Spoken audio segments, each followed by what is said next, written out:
Welcome back to Consider This. I'm Sharaad Kuttan. With me, Meredith Weiss, professor of political science at the State University of New York at Albany in the United States. She's a long-time Malaysia observer and also has written numerous books on Malaysia, from student movement to civil society activism. She also was, over the last 22 months, during the time of the Pakatan Harapan government, doing research on the reform agenda, and particularly the anti-corruption agenda. And that's what we want to turn to now, Meredith. I mean, a segment of Malaysians are very happy for this change of government, and a segment of Malaysians unhappy because they felt they voted for a reform agenda, a new Malaysia. The tagline was Malaysia Baru, remember? This new government does not have a tagline. Newer government. Oh, newer Malaysia Lebih Baru. Okay, maybe. That's not trending at the moment, Meredith. Give it time, give it time. Okay, I trust you. You study political science. Now, help us understand what you were learning before we get to this crisis and what might happen in the future. Tell us what you learned about the reform agenda as it was actually put in practice.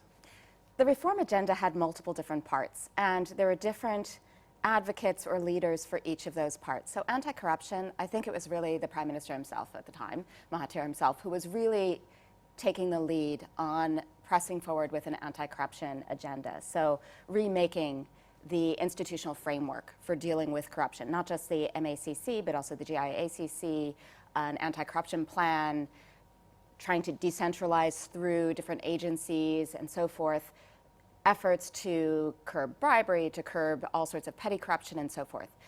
That's an important agenda, and even if the institutional framework changes now, which is possible, there's no reason that the newer government can't proceed with that.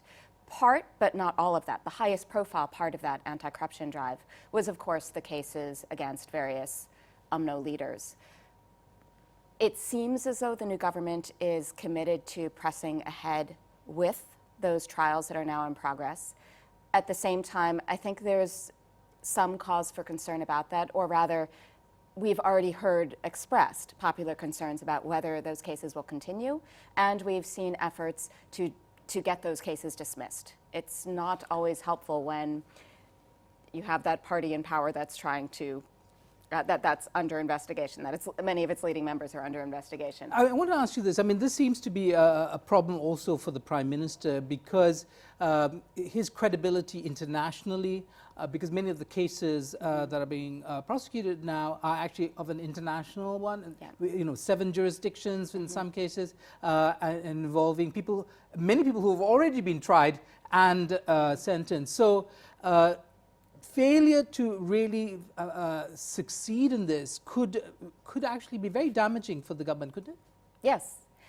We've already seen this delay in returning assets from the U.S. I don't know the full details of that, but my understanding was that they were waiting for things to stabilize. That's not a good sign. I would say, just as an observer, that the new Prime Minister's declining to give Zahid a cabinet post was definitely a good move. I think to have elevated those who are currently facing charges, who are under investigation or on trial now, would really dismiss the legal process. So if these individuals are found not guilty, if the charges are dismissed from their cases, then that's a different matter. But while they still are under active investigation, to kick off a new government by putting them in positions of executive authority would really give a rather damaging signal to the international community and investors. So the cabinet formation in large part has helped shore up at least the international credibility of this current administration. Is that what I think so, at least on this dimension. Okay, let's go back. So you said one dimension of the reform agenda was the anti-corruption one, led by Tun Dr. Mahathir. What are the others, especially the ones of a social nature or a cultural nature, the idea of really remaking Malaysia after 60 years of authoritarian rule? So the remaking, the cultural normative aspect, that's less something that a government can champion. That really comes from within society. So we did see, for instance, so if we were to look at the reform agenda broadly, we have the anti-corruption part, which is really housed within the domain of institutional reform. Within institutional reform, we might also consider things like remaking the electoral system to change electoral rules. So we had the ERC working on that. There were efforts to reform the judicial process and the ways in which the courts function and the way that they reach out to the public. We saw efforts to reform Parliament. Those, I think, are quite important in terms of expanding access to policymaking, giving Malaysia a more meaningful opposition voice in Parliament, which benefits whichever side is in opposition. All of those things are also part of institutional reforms. We then also have this broader domain of legal reform, which has tremendous impact for civil society. So those issues are ones of expanding civil liberties, of reforming the laws around the press, around media, for instance, around popular protest, around students, whether they can or cannot engage and how. We've already seen the Sedition Act come back. It never went away. Right, but come back to being used almost immediately, which doesn't necessarily send a particularly encouraging signal to civil society. But that links with the broader normative shift you mentioned, which is a culture of consultation and participation, of democratization or political liberalization as meaning more than just elections and voting.